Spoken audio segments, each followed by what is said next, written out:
రాష్ట్రంలోని ధాన్యం కొనుగోలు త్వరితగతిన పూర్తి చేయాలని సీఎం రేవంత్ రెడ్డి అధికారులను, జిల్లా కలెక్టర్లను ఆదేశించారు.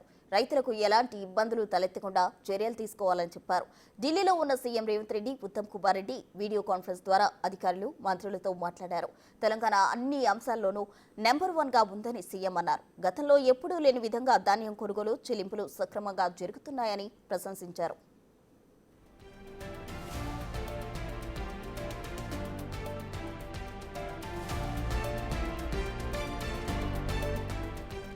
సన్న, దొడ్డు రకాలను వేరువేరుగా సేకరించాలని సూచించారు. ధాన్యం విక్రయించిన రైతులకు చెల్లింపులు వెంటనే పూర్తి చేయాలని చెప్పారు.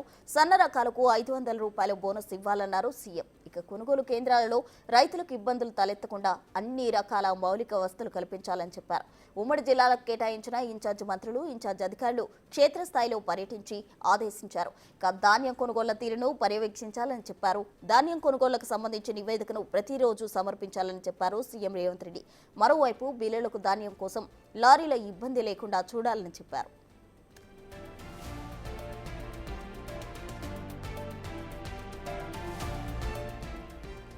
రాష్ట్రంలో 66 లక్షల ఎకరాల్లో ధాన్యం పండించారని సీఎం తెలిపారు. ఇంకా 20 లక్షల ఎకరాల్లో పంట కోయాల్సి ఉందని అన్నారు. ఇతర రాష్ట్రాల నుంచి సరిహద్దు జిల్లాల ద్వారా బోనస్ కోసం ధాన్యం తెలంగాణలోకి వచ్చే ప్రమాదం కూడా ఉందని చెప్పారు ఆయన. ఈ విషయంలో అధికారులు అప్రమత్తంగా ఉండాలని హెచ్చరించారు.